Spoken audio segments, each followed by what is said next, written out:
Bon, on va où aujourd'hui? On va chercher des cailles à Animaux Dépôt, qui est le magasin où j'achète la nourriture pour mes animaux. On va aller récupérer des cailles. On va vous montrer ça. On récupère de la nourriture pour les animaux aussi. Et puis on vous présente le côté pâture du terrain.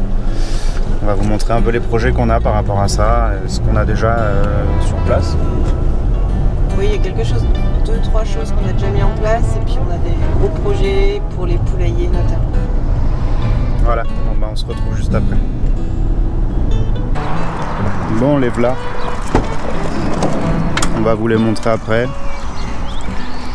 On charge ça et puis on se retrouve après.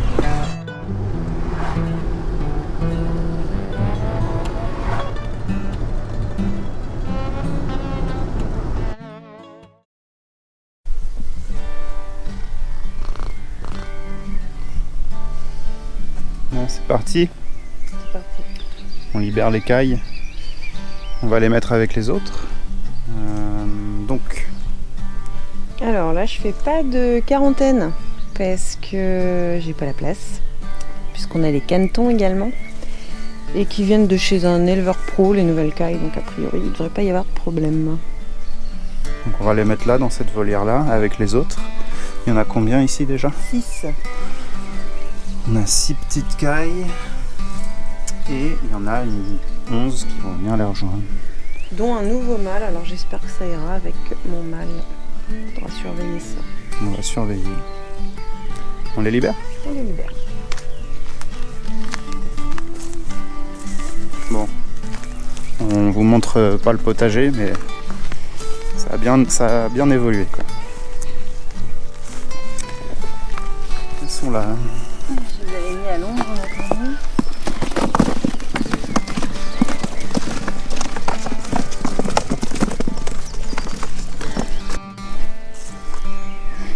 Tiens. Merci.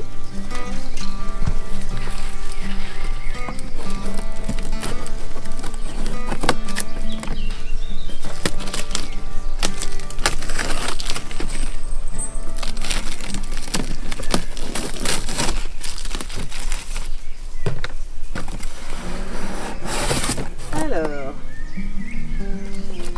on a bien un mâle.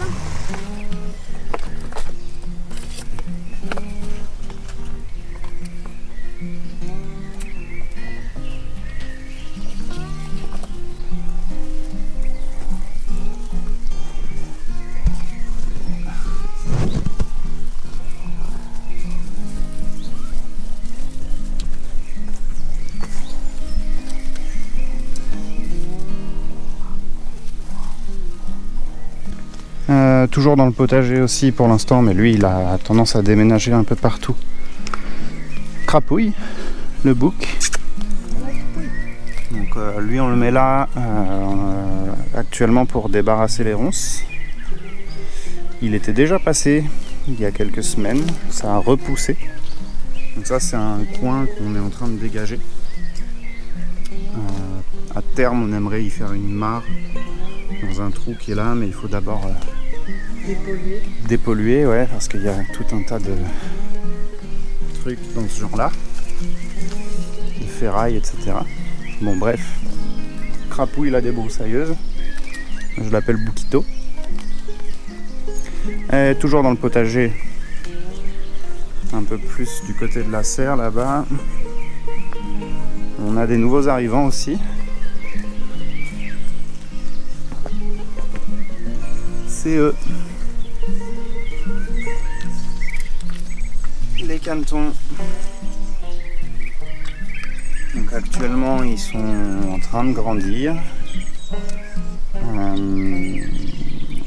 Là c'est une petite volière pour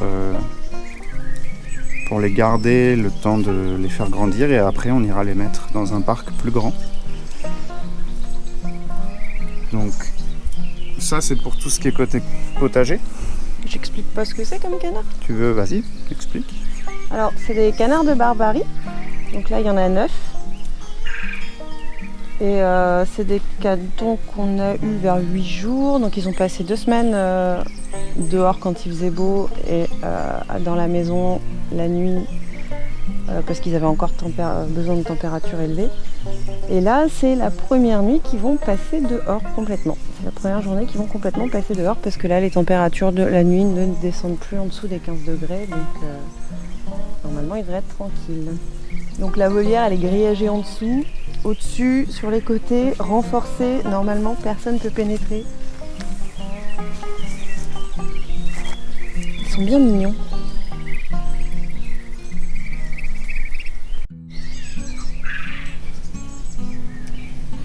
Bon, du coup là on se retrouve le long du chemin qui mène jusqu'au bâtiment, au fond du terrain qu'on peut apercevoir ici. Et le long du chemin, sur la droite, on est en train de dégager la broussaille et tous les anciens... Crapouille nous a beaucoup aidé. Tous les anciens débris, on va dire. Et ouais, Crapouille nous a pas mal aidé. Il a mangé la majorité des grosses plantes qui nous dérangeaient. Donc de là jusque là-bas, on voudrait faire plusieurs enclos pour les poules, pour les différentes races de poules qu'on va avoir. Alors au milieu il y a encore la bergerie, l'ancienne bergerie. On ne sait pas trop si on va la laisser ou pas. On va pas la laisser. On va voir, peut-être qu'on s'en servira comme stockage. On a de la place quand même pour les enclos. Donc ça c'est en cours. C'est la prochaine étape pour ce terrain-là. C'est tous les enclos poules. Ici, c'est un enclos qui est récent, là, qu'on a fait cet hiver. Donc, pour le cochon, puzzle. Et donc voilà, on aimerait bien refaire des enclos un peu dans ce style-là sur le reste de cette partie du terrain. Ouais, j'ai préparé de quoi faire un appentis ici. Donc c'est pas fini encore, mais là on aura une entrée sous un appentis et on pourra accéder, on verra un peu comment on fait notre plan. On pourra mettre des outils et la nourriture à proximité, quoi. Voilà, voilà. Après, toute la partie du terrain qui a été dégagée ici, il reste quand même un peu de boulot. Ça sert aux chevaux. Il y a des idées derrière, mais bon, il y a encore du boulot avant de réaliser tout ce qu'on veut réaliser ici. Et du coup, on va vous montrer les équidés là, qui sont juste devant. Expliquer les parcs qu'on allait faire. Vas-y. Ah, mais moi l'idée ici, ce serait de faire un grand parc pondeuse en fait, pour toutes les poules pondeuses. Et après, je voudrais faire 3 enclos de reproduction. Il y aura peu d'individus, mais où ce sera réservé à la repro, pour faire de l'élevage de pure race en fait. Donc un parc pondeuse, ici, ouais. Un grand parc pondeuse. Ouais. Et 3 petits enclos. 3 plus petits enclos, ouais, pour la reproduction en fait.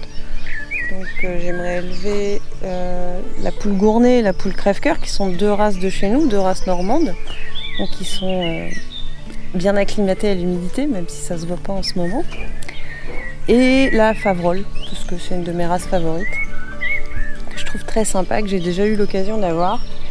Et dans le parc pondeuse, j'ai choisi essentiellement de la Sussex, parce que pareil, c'est une race qui est une bonne pondeuse, qui fait des gros œufs, qui est une race anglaise et qui est adaptée à l'humidité. Et je vais mélanger d'autres races avec, que j'aime bien, notamment parce qu'elles pondent des œufs de couleur. Donc il y aura Marance, Araucana, Leghorn, Azur, Oliveger. Bon, ce ne sera pas pour de la reproduction, c'est juste parce qu'elles pondent des œufs de couleurs différentes. Il y a des races qui vont mieux pondre l'hiver, d'autres qui vont mieux pondre pendant les canicules. Donc normalement, on devrait avoir des œufs un peu tout le temps pour la consommation. Bien. Tiens, bah voilà le poney qui mange la salade qu'on avait mis pour le bout.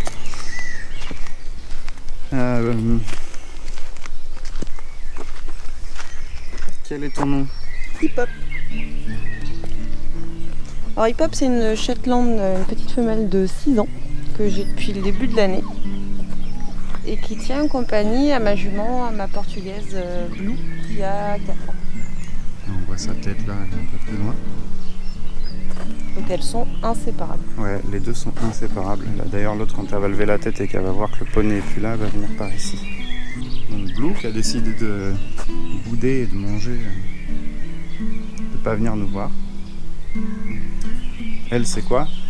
Une petite portugaise de 4 ans. Ça fait combien de temps que tu l'as ici? Ça fait 2 ans. Ah, tu viens ma belle?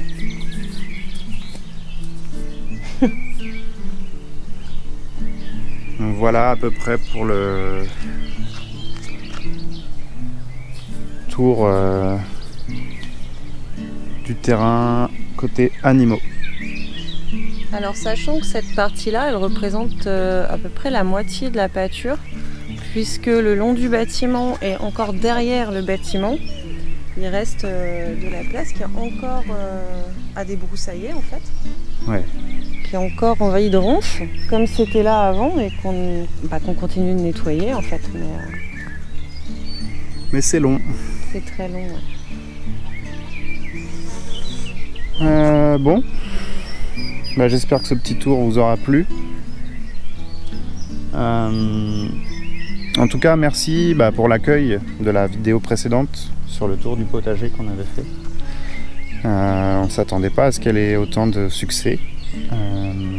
C'est plutôt cool. Du coup, nous, on va essayer de continuer à faire des trucs en espérant que ça vous plaise. Oui, à partager nos projets. Ouais. Si ça vous donne envie de suivre un petit peu ce qu'on fait, n'hésitez pas à vous abonner, à mettre un petit j'aime, et puis ça nous encouragera à continuer de notre côté. Voilà. À une prochaine. Au revoir. Salut.